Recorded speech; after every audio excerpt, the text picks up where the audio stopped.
The signet ring is a piece of jewellery we're all familiar with, but how did this classic ring become so popular? First produced in ancient Egypt, the signet ring quickly gained popularity throughout the ancient world, first in Greece and then in Rome.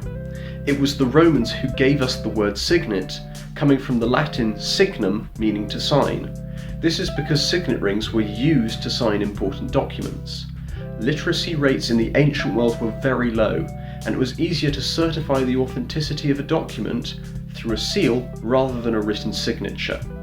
This continued right the way until the 19th century. Signet rings were passed through families over many generations and became to symbolise the power, authority and wealth of those families.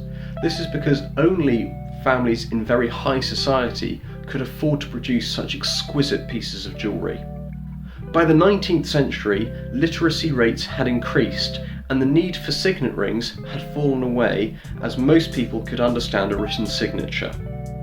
This meant that many opted to have signet rings that couldn't be used as seals.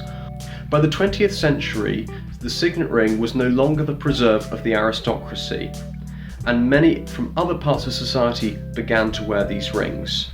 For instance, those in Hollywood such as Frank Sinatra, Steve McQueen and Michael Caine all opted to wear signet rings.